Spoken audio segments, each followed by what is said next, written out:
the Black Swan methodology, the Black Swan approach. There's a lot of meanings to it. What are the little things that make all the difference in the world? Those are black swans. Okay. The impact of the highly improbable. Okay. Little things that make huge differences.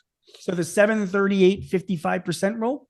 Yeah, well, so the analysts that are listening to us have already calculated those numbers, and those numbers add up to 100%, 100. They do. I'm an accountant. I already added it, and you're right. It's 100%.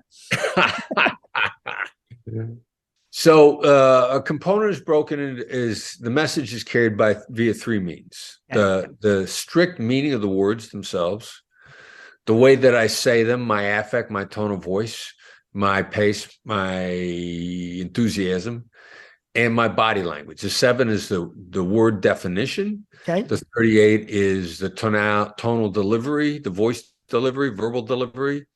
The 55 is the body language. You're going to interpret my meaning. 55% of the messaging is body language. I mean, which is equivalent to both the actual definition and the tone of voice, combined. Yeah. It's that important, body language, correct?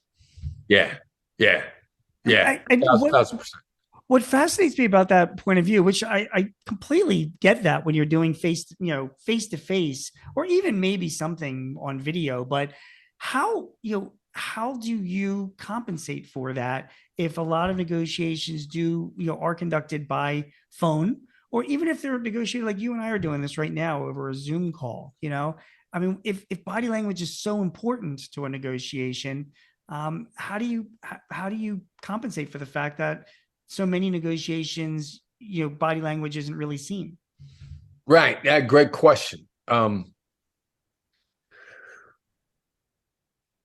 Tonality. If you really focus on tonality, hostage negotiators, we did everything over the phone. Right. I never had body language. Okay. And once you learn to just listen to tonality and then test it with labels and mirrors, you don't need body language at all. I tell you, Stevie Wonder is great at picking up what people are saying to him, and he can't see them. He's so good at it actually that there are jokes out there that Stevie Wonder can actually see because he's so good at perception. He ain't got no body language to focus on. He got nothing but tone of voice. Got it. That's how much information there is there. Now, I will tell you that your question comes up a lot, especially in the age of Zoom, because people say, wow, we don't have any body language. First of all, you got as much as you do on a Zoom call as you would if you were sitting face to face in a conference room, because you can only see people from waist up in a conference room anyway. Also true. What I think the real thing is that I think there's actually an energy field.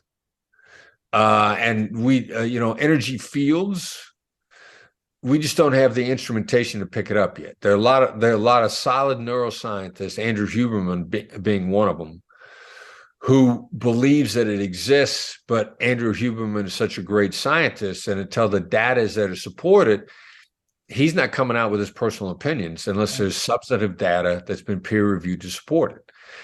I think what throws people off on Zoom is that the feel that we've had for each other, can feel energy in a room. You can. I'm completely convinced. That's gone. And I think that's what's really throwing people off more than anything else.